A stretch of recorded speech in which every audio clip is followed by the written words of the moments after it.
98% of dudes rapping, they ain't nice as me. 98% ain't live the same type of life as me. The judge gave me life and then they sent me where the life is be. That level 4 with depth and vice, the type of stuff they like to see.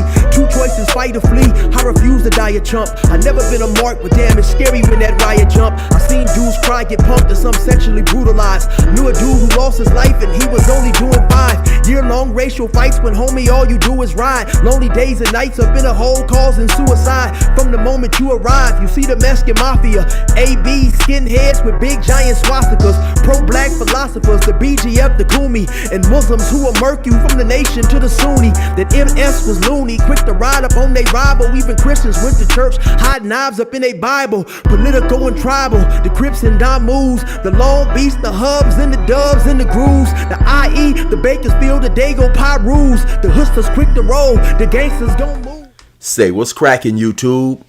It's your boy 16 to life, and I'm back like I'm on a parole violation. You're down! For those of y'all that's new to my page, in 1994, I got arrested. I was eventually sentenced to 16 years plus life, and I served 24 years straight in the California prison system. Yeah, that's me gassing on that intro song right there. And if you want to get that song, you can purchase it on a 10-song EP that you get directly from me on a digital download link. If you're interested, hit me up on my email, 16tolifemusic@gmail.com, Cashapp, PayPal, or Zelle me $20. I'm going to get it to you ASAP. If you want to check out more of my music, go to my YouTube playlist, scroll down to gas stations, or type in 16 to life gas stations, and you can hear much more of my music there. Now let's hop right up into this video. So today I'm going to be talking about some of the individuals, Crips and Bloods, who I was locked up with, who unfortunately, when they got out, a lot of them returned back to the lifestyle and ended up losing their lives violently, right? So prison, of course, is really not a deterrent, especially when an individual has a certain type of ideology. Sometimes we look at it like prison is part of the lifestyle. And I think also we honestly never feel that we're going to be the ones to get caught. We're going to be the ones to get shot, so on and so forth, right? I remember the first time this situation somewhat came into my mind, right? Just surrounding all this type of stuff, right?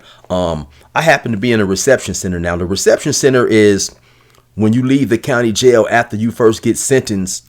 In the county jail, after you get sentenced to prison, they'll send you to a reception center. I happen to have a cellie by the name of OT. Now, OT happened to be from San Bernardino, from the Inland Empire. Now, OT, he didn't pass away. As far as I know, he's still locked up, currently serving 3 strikes, right? But he had only been out of prison when he came back on his 3rd strike, maybe 6-7 months, maybe a year, somewhere around there. And he was sentenced to 3 strikes. Now he had, I don't know if it was 25 to life, maybe it was 45 to life. He had a lot of time with a life sentence under the 3 strikes law, and he had just got released. Now, this is, now me, that was my first time, of course, ever going to prison, right? So, and OT we was around the same age. OT was only 24, 25 around that time, right? So I asked him, we happened to be cellies. So I asked him, I said, damn, homie, you just got out the pen. Basically, you didn't see, all these dudes with life that didn't, kind of like dawn on you or whatever to kind of like, change and not get caught up in, going back to that same lifestyle. He was like, no, I really wasn't paying attention. And that's one thing that I noticed, right? That a lot of the individuals who I knew who unfortunately returned to the life and lost their life, none of those dudes, with the exception of one, was a lifer. And so, of course, when you're doing life, it's a big difference between when you're doing life and when you have what they call a determinate sentence, which means when you're getting out. You don't take things as serious, right? Because you're going home. I think the worst thing about being a lifer, especially back at that time when we first started coming to prison, or when I first started coming to prison when I first came to prison in 96, lifers were not being released. So even if you had life with the possibility of parole, the way the board was set up, they were systematically denying everybody. And so even though you had life with parole, it was like you had life without parole. So to me, the hardest thing about doing time is when you don't know when you're going home, right? I've seen several dudes, man, get out and come back, get out and come back, right? And so when you're doing life, of course, and you do a long time, you have a lot of time to really reflect on different situations, right? One of my good friends, man, who I done a lot of time with, was a homie by the name of Stretch. Now, Stretch was from the project, San Bernardino projects. You know, Stretch was a real rider, man. Stretch was really with the business, man. And he was cool. You know, dude was cool, and like I said, he was really with the business though. We was in Ironwood, and me and Stretch done some time together. Then Stretch ended up getting out, and unfortunately lost his life in a car to car shooting, you know. And there's sometimes, you know, individuals, man, who just by the way they talk, you know, you can tell that these dudes is fit to get out and either go kill someone or possibly get shot. But Stretch wasn't one of those individuals. Stretch was laid back. He was cool, liked to play basketball. You know, he'd come to the chapel and listen to me rap. You know, matter of fact, me and Stretch was on B yard and A yard now that I think about it. Another good homie of mine, man, who I would holler at and chop it up with on a day-to-day basis was the homie Vendog from Gateway in Palm Springs. Me and Vendog was on C yard together. Now, Palm Springs and Bannon, especially in my era, we had close ties. You know, you have a lot of people from Palm Springs who have family out there in Bannon and vice versa. And for you guys, do not get it twisted, man. When you think about Palm Springs, sunny trees and all that, man, on that north end, it's vicious and brutal down there. Do not get that twisted. Them dudes is really with the business and active down there, man. But anyway, the homie Vendog, me and Vendog, by him being from Palm Springs, you know, we used to chop it up a lot. It was another homie on the yard at the time from Palm Springs, the homie Little Swift. Matter of fact, Little Swift and Vendog, they were cellies. So, you know, we used to chop it up often, you know. So, unfortunately, Vendog ended up getting out. And he actually went back to Bannon. Vendog was living in Bannon, I believe, to my understanding.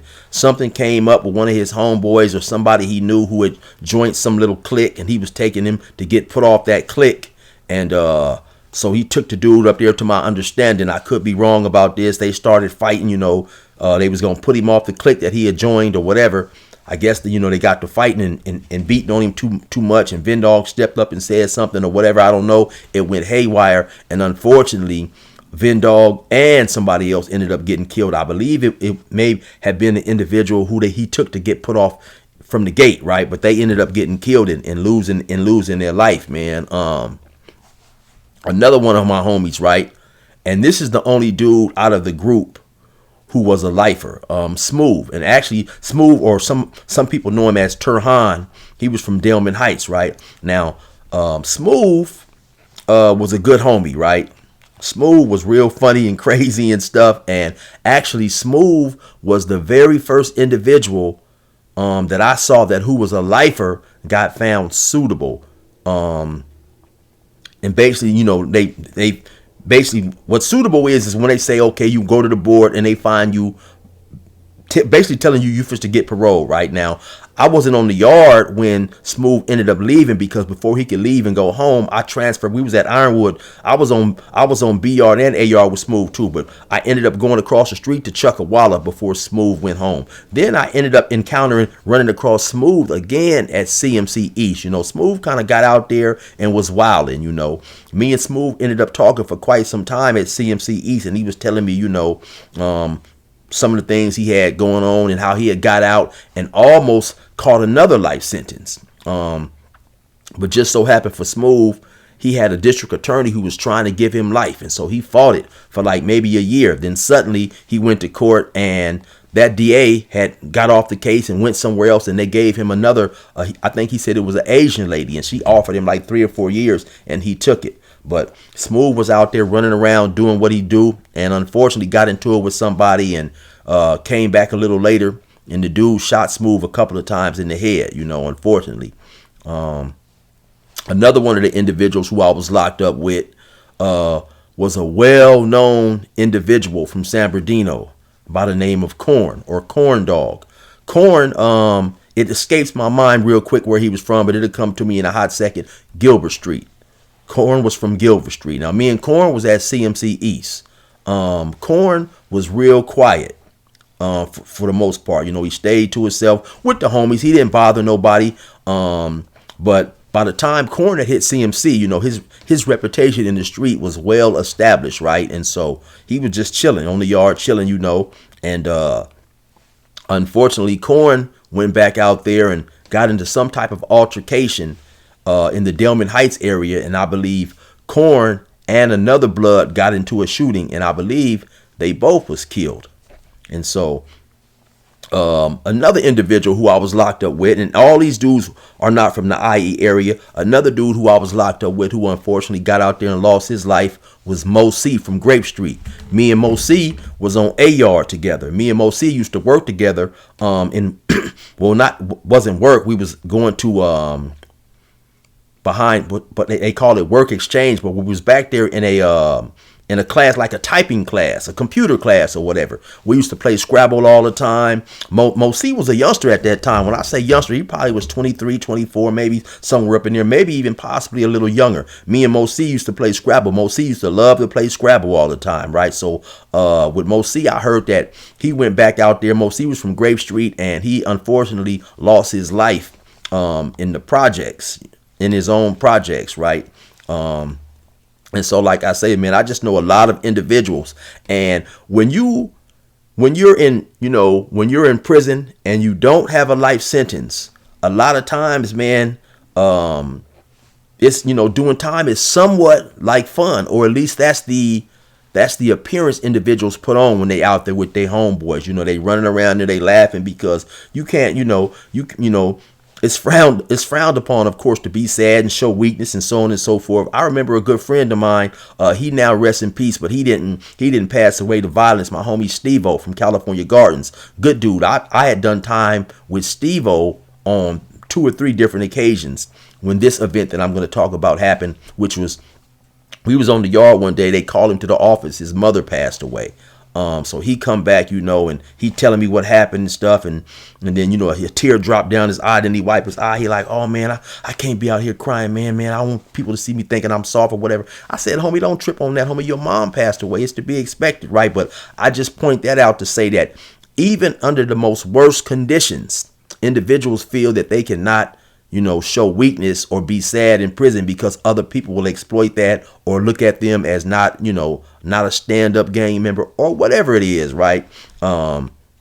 So another individual who I was locked up with, and so before I get into that, let me say that. So, when we're doing time around all these other dudes, man, who got life and whatever, it's just not a deterrent for whatever reason, because once again, people feel that they're not going to get caught. They're not going to get shot. Same with me. Like when I was seeing all my homies go to jail, my homies go back and forth to jail to get out. That's not a deterrent, especially when you young, you immature, and you young minded, because you think that I'm not just to get caught. You see homies get shot, dudes getting, you just don't necessarily think that you can get caught up like that for whatever the reason. And it is crazy, especially when you see it going on all around you. I remember when I was in the pen, and I had done a whole lot of time. And, at some point I started thinking like, damn, dudes is really still out there gangbanging. It seems like when you mature and you get a certain understanding about a certain situation, it no longer makes sense to you. And it seems like it should no longer make sense to everybody else that's involved in that situation. But once again, that's not the case. Being locked up, seeing dudes with life without parole, it's just not a deterrent, man. I remember another dude, man, who, and as far as I know, he's still doing well and stuff. He's locked up again. Matter of fact, I won't even say his name. We was locked up together, and he was locked up for flocking, what they call burglary, right? Burglarizing people's houses. And he was saying that, he was getting ready to get out. He had done a lot of time, and he wasn't supposed to get caught back up into that. He was supposed to go out and raise his daughter. So he gets out, man. Maybe about 4 or 5 months later, we hear that he's arrested and he's locked up facing a lot of time for flocking, right? So it's just that, I guess when you get out and you go back to that same crowd, you slowly get pulled back into the same circumstances, hanging around the same friends, slowly the same mentality creeps back. And next thing you know, you find yourself doing things that you said that you wasn't going to do, right? Another individual who I was locked up with, who unfortunately lost his life, is G Bob from Rolling 60s. Now, sometimes people have, it might be 4 or 5, G Bob. It'll be Big G Bob, Little G Bob, Baby G Bob, Tiny G Bob. So I don't necessarily know which G Bob this was, but I heard that he had lost his life shooting dice and got into it with somebody, and somebody shot and killed him. Right? Me and G Bob, we was in Salinas Valley together. We was in the same building, like 96, 97. And me and G Bob would just holler, say what's up to each other, talk a little bit. I believe probably out of everybody on this list, he's the one who I probably didn't have the most conversations with, because some of these dudes I was extremely, extremely cool with. Another dude, man, from 60s, who was my next door neighbor, was a youngster by the name of Tape It Off.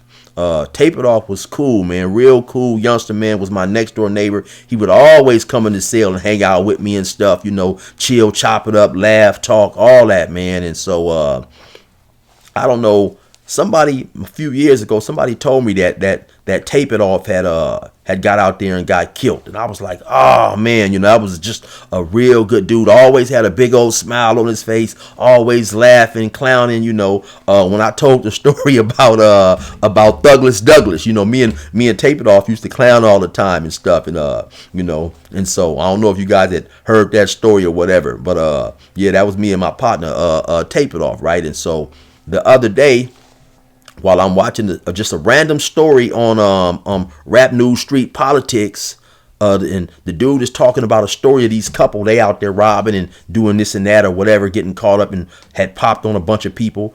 He happens to mention my boy Tape It Off, because like I said, Tape It Off was my next door neighbor, so I knew his full name, because when they would go in there, they would call his name or give him mail or whatever. He's right next door, so you can hear that when they pass mail in there to him and all that stuff, or call his name over the loudspeaker or whatever, man. And so I'm listening to this story, and they mention the way Tape It Off got killed, man. Tape It Off was in his hood, according to this story, and it was somebody else from another hood who was there, and the dude who knew he was there knew he was kind of out of bounds, so he had sent his female to go do something while he was laid back in the car.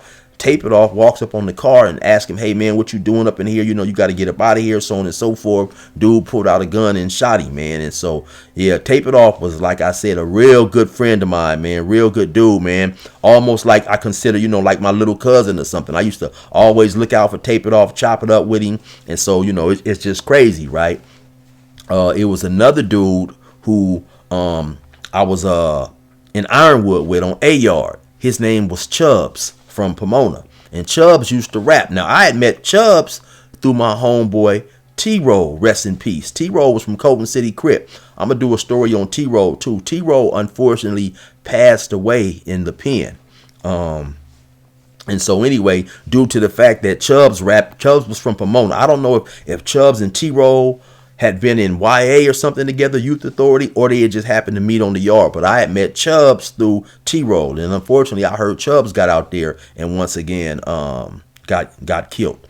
It was another dude on that yard, man. A-Yard, a real good friend of mine, man, by the name of Stacks. Stacks was from, I believe, if I'm not mistaken, Stacks was from ABC, out to Dina Block Crip. And Stacks at that time probably was 23, 24. And how I met Stacks was Stacks used to like to rap, but he really liked to beatbox. And during this time, like late 90s, maybe early 2000s, I used to do a whole lot of rapping on the yard, man. Me and a whole lot of other cats, man. Shout out to Dirty Red from Long Beach. Shout out to Dirter from Long Beach. Shout out to Sight, Big Sight from 1200 Block East Coast, Squirt from 1200 Block East Coast. We used to be out there rapping. Tiny Sag from Rolling 20s, a bunch of us. Probably a lot more other individuals too that it's not coming to mind right now. But Stacks would beatbox literally for hours upon hours, man. Only thing my boy Stacks would ask for, some weed, man. He say, hey, anybody got some weed? Let me hit that a couple of times, man. And Stacks would go. Give him some water a little bit, and Stacks would be on one, man. Stacks would be going, And so, cold and unfortunate situation with Stacks, right? I heard that when he got out, his grandmother or somebody wanted him to move out of the neighborhood that he was from because it was wild, and he moved somewhere else in an attempt to stay away from the drama and the BS. and he ended up getting killed wherever he moved to. So Stacks was another cool dude, man. And now the majority of those dudes on that list, of course, was Crips, but I also was cool with some Damus, right? It's just that sometimes, and even with the Crips, right, sometimes you just don't hear, you know, there may be other individuals who I've done time with who unfortunately got out and lost their life, and sometimes you just don't always hear about everybody, you know. But another dude who I was real cool with, man, who I heard lost his life, was Ben Capone. I believe Ben Capone was from the Pueblos. I was on B Yard in Ironwood in the same building with Ben Capone. Ben Capone was a real cool dude, man, and a lot of his homies, a lot of Damus was, you know, said that he had cold hands. You know, he had a cold squabble game, man. Another individual who I was locked up with was Nicky Rue from the Islands. I believe Nicky Rue was from Pomona, from the Islands, right? 456. But Nicky Rue, I just so happened to know Nicky Rue on the street because I had met his older brother. His older brother used to be out there in Bannon back when I was younger, doing what I was doing out there in the street. And so I had met Nicky Rue through his older brother or whatever, right? And so one day I'm in Ironwood, I'm on A Yard, and I look up and I see Nicky Rue. Nicky Rue is there, you know, so we chopped it up a little bit. Nicky Rue used to love to play handball and stuff, you know, real quiet, kind of stayed out the way, you know, functioning with his homeboys, so on and so forth. And it's a whole lot more, you know, it's a whole lot more, man. Like I said, everybody I just can't, you know, right at this second don't come to mind. It was another individual too who I heard he lost his life. I'm not 100% sure. G-Rail. Yeah, G-Rail was from Fresno somewhere, up in that area somewhere, man. I remember he got into a fight on the yard, man, and G-Rail was probably about, I want to say maybe 6'2", 6'3", maybe about 200 and maybe 25, 30 pounds, dark-skinned dude. He had one of his hands was shorter than the other. He had a disabled hand. One of them was shorter than the other. And that didn't stop him from playing football, playing basketball. Matter of fact, I remember during back, because football season was always problematic. You know, dudes out there hitting, some dudes, you know, cheap shot, and some dudes looking to put a dirty hit and knock you into the ground, to the dirt or whatever at CMC East. Now, G-Rail happened to get into it with a dude with a Crip up out of L.A., and they was on the yard squabbing, and G-Rail, now the Crip that he got into it with probably was, I want to say 5'9", 5'10", so G-Rail had some height on him, and he had some weight on him, and G-Rail was out there squabbling, doing his thing, and every time the dude kept running up, G-Rail was on him, boop, pop, beep, boop, pop, pop, and he knew how to use that smaller hand, of course, because he had it all his life, and G-Rail actually, you know, handled his business and put lefts and rights on the dude, and then at the end, when the police ran over there, told everybody to get down, and they handcuffed him and was walking him off the yard, G-Rail was like, yeah, get your weight up, Twomps gang, Twomps, you know. So G-Rail was talking his stuff, right? And so I heard later on, G-Rail ended up getting out, and I guess he was, you know, doing his thing, and some female ended up stabbing him, and he lost his life. I don't necessarily know how true that is, but dudes on the yard was saying that, right? And so I've been locked up with a lot of individuals, man, who for whatever reason, coming to prison was not a deterrent in terms of them going back, returning to that lifestyle, and unfortunately losing their life. And so, you know, it's a cold situation, right?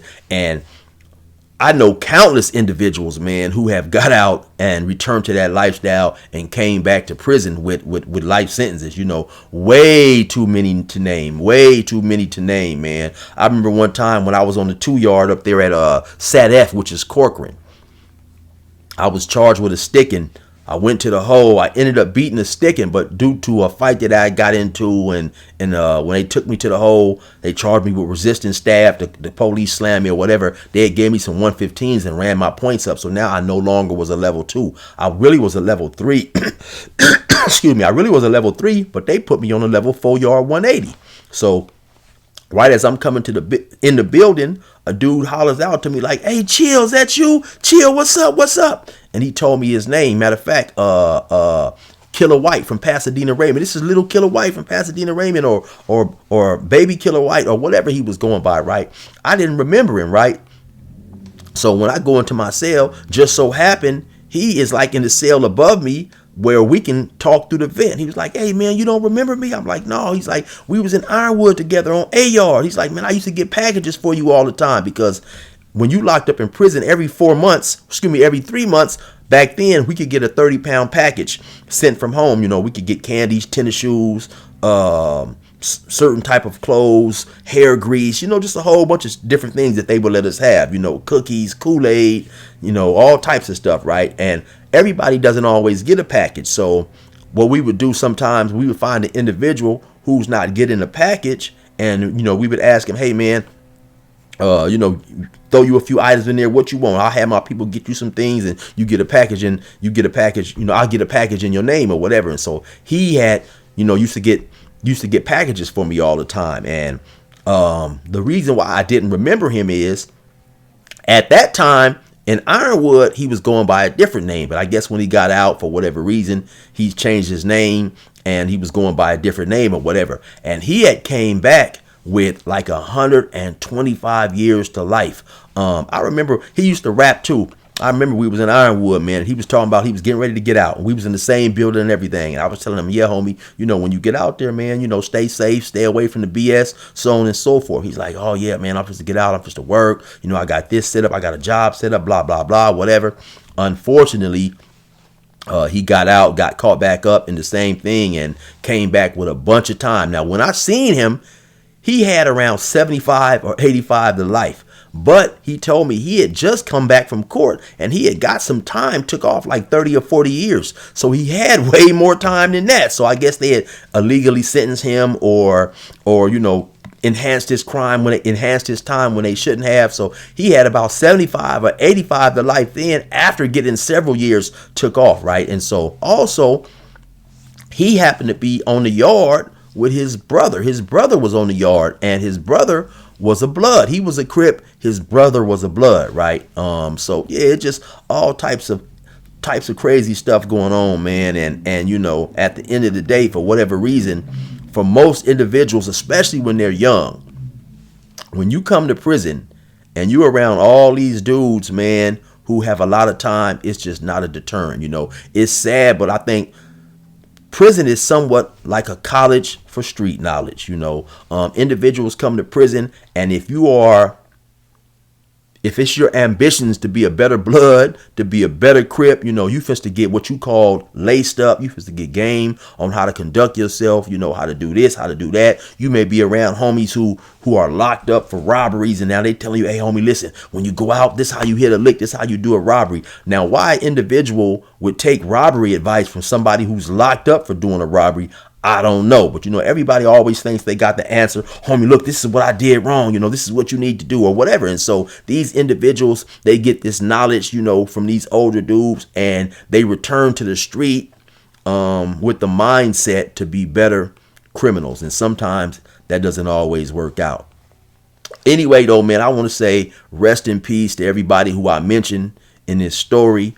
You know, it's a sad situation, man. And you know, it is what it is, though. I think that, you know, for whatever reason, when we get caught up in this street life, we just feel that it can't happen to us, you know. But, you know, when we out here doing what we doing, man, we got to keep in mind that every time we attempt to rob somebody, shoot somebody, jack somebody, or sell some work, or whatever it is we doing, we have to get away with that every single time. It only takes the police to catch us once to get us locked up and be facing a lot of time, man. But anyway, you already know what it is. It's your boy 16 to life.